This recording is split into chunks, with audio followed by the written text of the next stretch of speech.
da Sicilia 24 questi titoli del nostro telegiornale. Liquami a cielo aperto, insetti e spazzatura. Grazie alla segnalazione dei nostri telespettatori vi mostriamo i disagi vissuti dagli abitanti del quartiere di Librino. A Catania decine di residenti esasperati chiedono l'intervento del comune.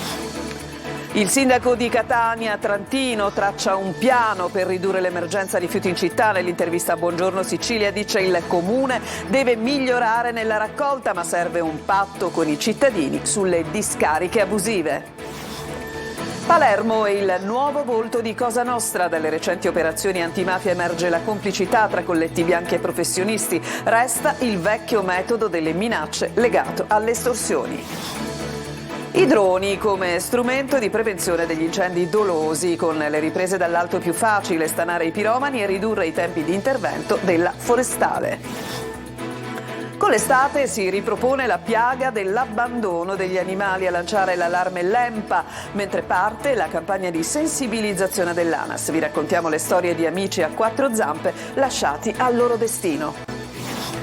Il beach soccer, gol ed emozioni nella tappa etnea del campionato di Serie A. Grande avvio per il Catania Beach Soccer, perde invece il Catania SSD.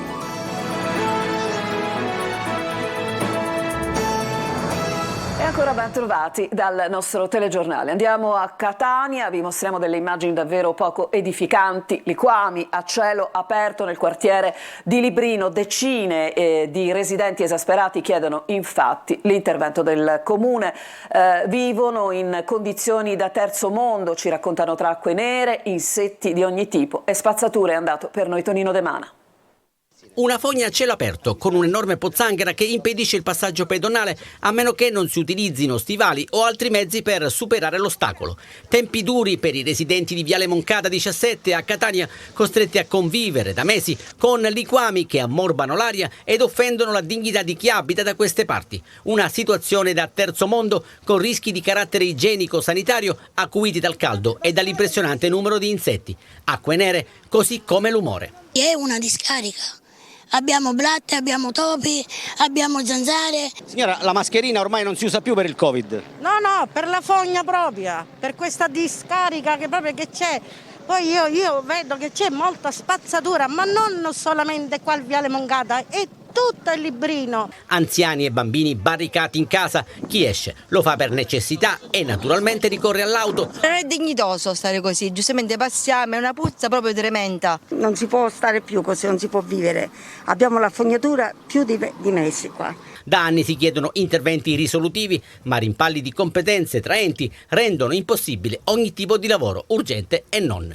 Ma si rimballano le cose l'uno con l'altro, chi le ACP, chi il comune di Catania. Purtroppo la situazione fra un rimballo e un altro, la situazione è questa. Sul banco degli imputati il comune che non va oltre a qualche sopralluogo o nella migliore delle ipotesi ad interventi per l'espurgo dei pozzetti che ovviamente rimandano soltanto il problema. Faccio un appello alla nuova amministrazione se ci può aiutare perché siamo veramente in una situazione di stallo. Rischiamo veramente la salute dei nostri figli e dei nostri genitori. E sono decine le segnalazioni al nostro numero di WhatsApp 342 7455 005 che abbiamo messo a disposizione delle vostre esigenze, che poi sono dell'intera collettività.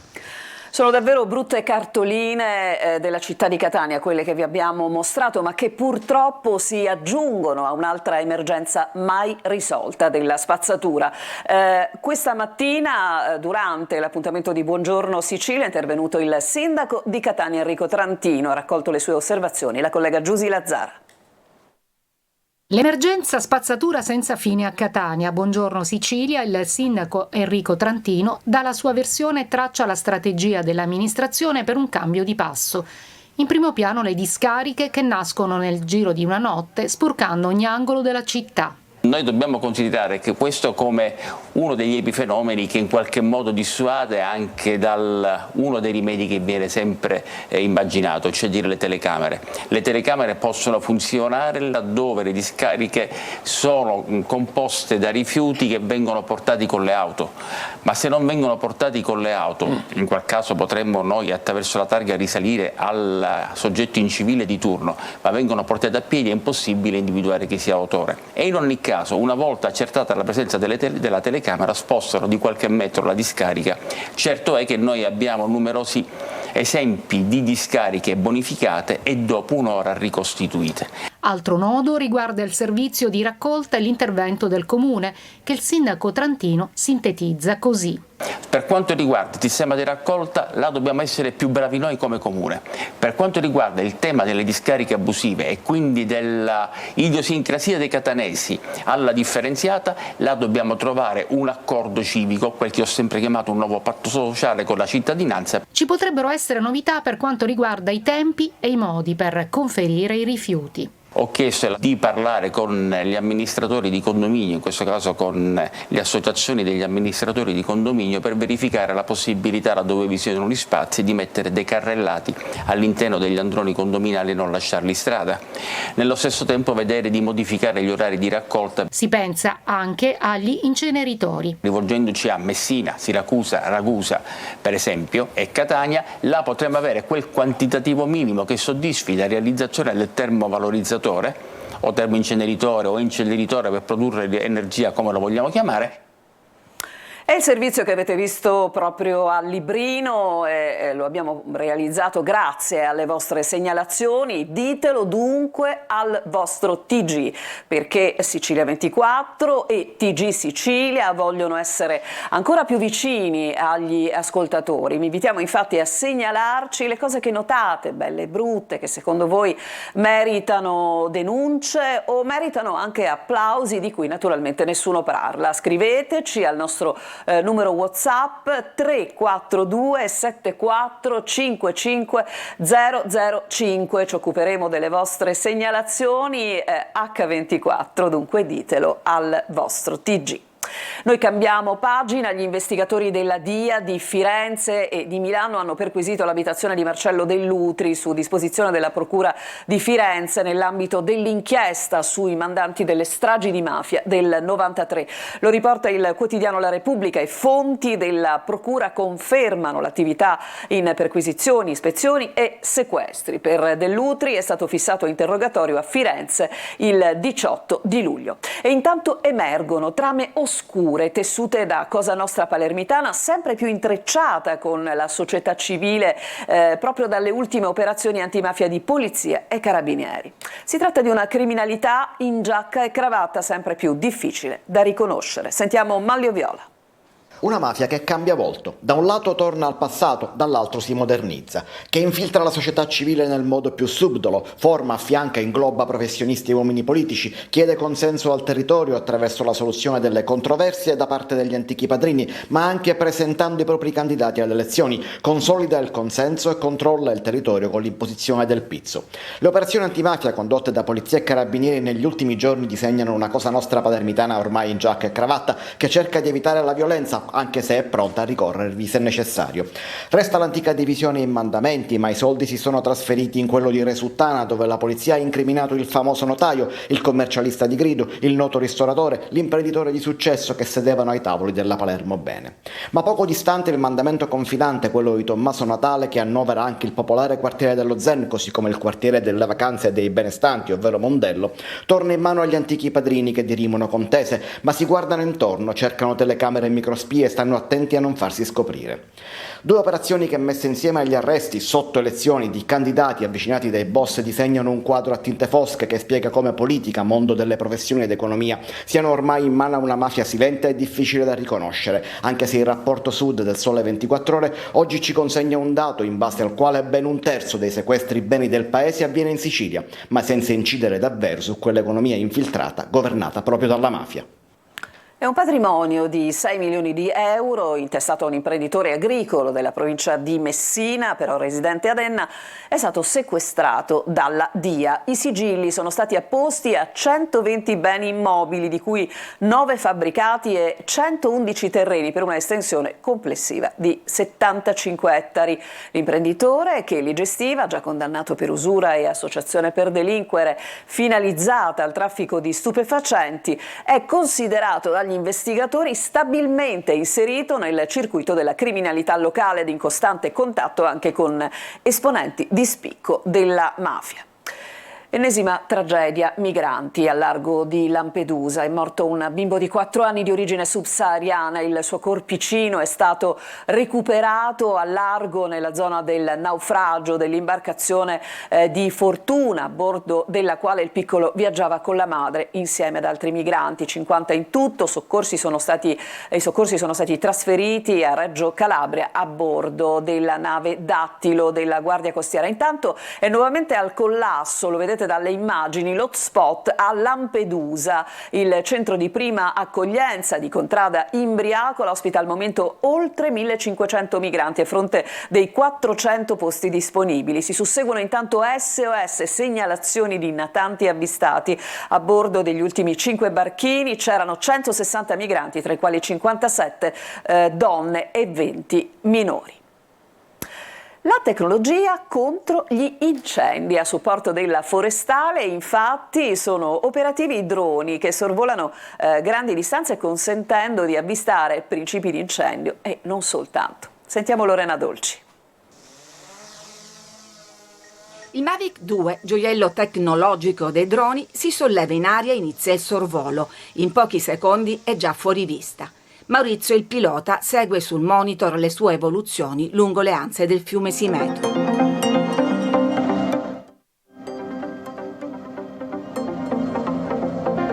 La regione siciliana ha in dotazione una decina di questi droni, uno per ogni distaccamento della Forestale. Questo, che vola sulle nostre teste, può coprire fino a 10 km in linea d'aria, è dotato di infrarossi e telecamera termica e persino di un altoparlante. Aria sottoposta a controllo del corpo forestale. I droni servono di supporto al personale della Forestale per avvistare gli incendi, riuscendo a individuare immediatamente il punto di innesco, come avvenuto pochi giorni fa al villaggio Cielo Azzurro. Questo ci ha permesso, con l'individuazione e l'immediato invio del drone, di andare sul posto e quindi con le coordinate chiaramente che ha il drone, di mandare i mezzi di soccorso. Ma oltre che per gli incendi, i droni possono essere utili anche per cercare le persone scomparse o nel contrasto ai reati ambientali, come discariche abusive in luoghi poco accessibili. Individuiamo la targa, abbiamo anche questo drone che ha la telecamera termica, anche quindi se fosse con poca luce o addirittura anche di notte riusciamo anche a individuare e quindi a memorizzare o la targa o fotografare l'individuo. Un occhio discreto che funziona anche da deterrente per i malintenzionati. Io mi giro, dietro non c'è nessuno, non c'è nessuna macchina, vado tranquillo. Invece c'è l'occhio del drone. Attenzione, aria sottoposta a controllo del corpo forestale. E di prevenzione incendi continueremo a parlare nel nostro spazio di approfondimento in onda dopo il telegiornale alle 14.30. Infatti su Telecolor in studio con Lorena Dolci ci sarà il direttore della Protezione Civile regionale Salvo Cocina e l'ispettore della Forestale Filippo Buscemi. Potrete inviare i vostri messaggi sempre al nostro numero WhatsApp 342 7455 005. La trasmissione andrà in onda in diretta su Telecolor ma anche in streaming sul sito lasiciliaweb.it. Sarà il prefetto Gianni De Gennaro a guidare la costruzione del ponte sullo Stretto di Messina, opera resuscitata dal governo Meloni. L'ex capo della polizia è stato nominato presidente di Eurolink, il consorzio di aziende costruzioni guidato da WeBuild, ex Impregilo, che si era aggiudicata il progetto e la realizzazione del ponte già nel 2006. WeBuild spiega che il nome di De Gennaro è garanzia di legalità e trasparenza nella realizzazione di un'opera da 13 miliardi di euro in un territorio segnato dalle infiltrazioni della criminalità. Treni fermi in tutta Italia. Terminerà tra poco alle 15 lo sciopero del personale di Trenitalia e di Italo e non alle 2 di venerdì prossimo come inizialmente annunciato. Il ministro Salvini ha infatti precettato il personale dei treni dimezzando la durata dell'agitazione. Confermato per sabato lo sciopero del personale di terra degli aeroporti, servizi di trasporto interno e check-in che incrocerà le braccia per protestare contro il rinnovo del contratto di lavoro scaduto da 6 anni. Adesso ci fermiamo, c'è una pausa, torniamo tra poco.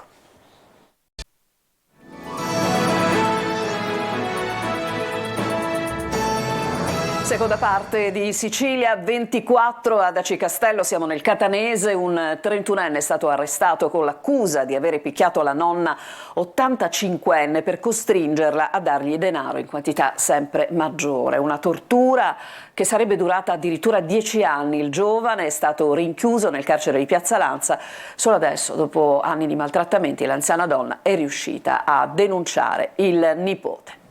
Con l'estate torna purtroppo anche la piaga dell'abbandono degli animali. Vi raccontiamo storie di amici a quattro zampe che sono stati lasciati improvvisamente, sono stati appunto abbandonati. L'allarme arriva dall'ENPA, mentre contestualmente l'ANAS ha fatto partire una campagna di sensibilizzazione sul tema che si chiama Amami e basta, ma ci racconta tutto in questo servizio Orazio Longo. Poldo è stato trovato per strada, avrà avuto neanche 2 mesi, adesso ne ha 8 e a parte una breve parentesi di adozione è tornato indietro e sta vivendo nel box. Loro invece sono nati qui nel box, erano 7, da mamma abbandonata e messa incinta. Abbandonati, a volte maltrattati, se non addirittura seviziati prima di essere lasciati a bordo strada, legati sotto il sole senza acqua né cibo. È la storia di Portos e di altri 100, 1000 come lui. Amici a quattro zampe che improvvisamente diventano solo un impiccio di cui sbarazzarsi senza troppi complimenti. Senza pensare che non si tratta di peluche, bensì di esseri viventi in carne e ossa. A lanciare l'allarme l'ENPA, l'Ente Nazionale Protezione Animali. Io mi auguro sempre che possano esserci delle persone che imparino l'arte della denuncia. Ecco, denunciare. È consigliabile, se troviamo un cane, prenderlo e portarcelo a casa? No, mai, bisogna sempre avvertire le autorità, che non siamo neanche noi associazioni, sempre tutto viene fatto attraverso la polizia municipale. A muoversi nel segno della difesa degli animali anche l'ANAS, con la campagna Amami e basta, che invita ogni persona che incontri un animale randagio o vagante, che rappresenti un pericolo per la circolazione stradale e autostradale, a informare le forze dell'ordine al numero unico di emergenza 112. È possibile pure segnalare la presenza dell'animale al numero verde pronto ANAS. Si ricorda che l'abbandono degli animali, oltre alla possibilità di rendersi responsabili anche di omicidio colposo, è punito dal codice penale, articolo 727, con l'arresto fino a 1 anno o con l'ammenda da 1.000 a 10.000 euro per chiunque abbandona un animale domestico. Il caldo è asfissiante, in questi giorni lo sarà sicuramente, un po' di pressione bassa, insomma il rimedio c'è, è una bevanda tutta catanese, è il Seltz limone e sale. Sentiamo Eva Spampinato. Possiamo chiederle cosa beve? Un Seltz limone e sale. In queste giornate calde è l'ideale. Tonnellate di limoni, una tenaglia e il lavoro di polso. Ecco come nasce la bevanda più richiesta della stagione, ideale per dissetare, rinfrescare e sollevare la pressione che le temperature roventi buttano giù. È il nostro integratore salino sostanzialmente, no? Perché appunto viene fatto con il limone che c'è vitamina C e poi mettiamo appunto il pizzico di sale per reintegrare appunto questi sali minerali e alzarsi la pressione, dato che con il caldo si abbassa. Il salimone è una bevanda economica, biologica, che ci invidiano in tutto il mondo. Luogo cult dove il Seltz limone e sale viene preparato e venduto è il chiosco, rivendita di bevande tipica della città di Catania che discende dagli antichi acquafrescai borbonici del Regno di Napoli. Questa è una bibita unica, solo qua si trova. Io sono di Milano e guardi, sono già venuto 2 volte, sono arrivato ieri, sono tornato stamattina per gustarmi questa dissetante, poi con il sale equilibrata. I'm from Romania. Do you know Seltz limone e sale? No. Il drink made in Sicily è apprezzato anche da queste turiste romene che ci raccontano di non avere una bevanda simile nel loro paese, dove i bar offrono soprattutto bevande a base di vodka. Non c'è un orario per consumare un Seltz limone e sale. C'è chi lo prende già alle 8 del mattino, come chi lo prende per digerire dopo pranzo, dopo cena. È vero che ogni chiosco ha la sua formula magica? Certo, c'è chi lo mette, per esempio, io per esempio metto il sale prima di mettere il Seltz. Nella top 5 delle bevande dissetanti dell'estate il Seltz è al primo posto, seguono un misto amaro, un tamarindo, il mandarino e il mandarino verde e il completo, che è una bibita comunque sia anche antica, che è orzata, limone e anice. Il rituale siciliano per combattere l'afa è servito. Adesso ci fermiamo, un'altra pausa e poi in chiusura lo sport.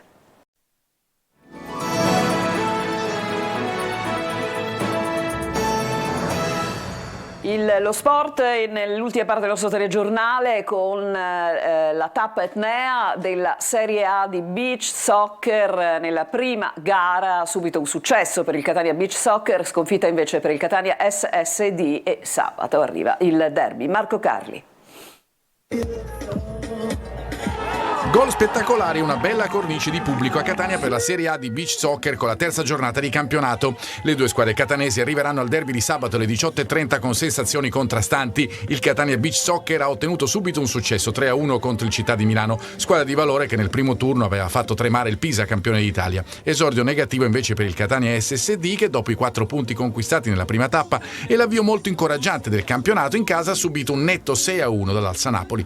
Tornando al successo del Catania Beach Soccer, la rovesciata di Percia Montani ha aperto le marcature con Milano. Siamo in avvio di secondo tempo e la partita si sblocca. Tocca poi al portiere goleador Padilla che si conferma grande stoccatore. Il gol all'incrocio dei pali indirizza ulteriormente l'incontro. Il Città di Milano accorcia con Savarese ma non può nulla dopo la rete di Catarino che chiude il match nel finale. La partita del Catania SSD incomincia con la rete di Eudin che risponde al gol d'apertura di Bochigna. L'ennesima soddisfazione personale del campionato del brasiliano. Per il momentaneo pareggio catanese resta l'unica per gli etnei con Napoli che poi si stacca già nella prima frazione e chiude in crescendo. Intanto le partite proseguono alla Playa di Catania con protagoniste anche le donne nella Coppa Italia femminile. Si proseguirà fino a sabato con appunto il derby etneo che riempirà l'arena. E dopo 2 anni di stop a causa della pandemia sono state assegnate le benemerenze sportive da parte del CONI Sicilia, premiati tecnici, atleti e dirigenti che si sono distinti per valore sportivo negli anni 2020 e 2021. Marco Gullà. Un grande momento per lo sport siciliano è la sintesi dell'assegnazione delle benemerenze sportive da parte del CONI, un importante evento che si è svolto presso la sede della Lega Nazionale Dilettanti Sicilia. Alla presenza del presidente del CONI Sicilia, Sergio D'Antoni, sono stati premiati tecnici e atleti che si sono distinti per valore sportivo. È un'occasione per premiare chi ha dato molto della sua vita allo sport, all'attività, sia da atleta, da tecnico, da dirigente, nelle sue varie forme.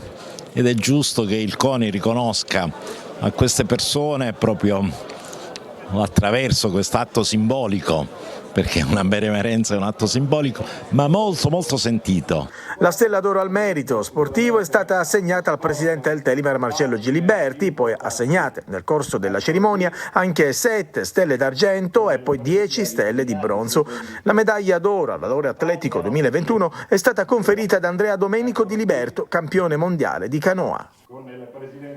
Questo era il nostro ultimo servizio, Sicilia 24 si chiude qui, io naturalmente vi ringrazio per l'attenzione, vi ricordo che il nostro telegiornale tornerà alle 19, vi lascio adesso in compagnia di Lorena Dolci per il consueto approfondimento subito dopo il TG di Sicilia 24 Focus. A tutti voi un buon proseguimento di giornata.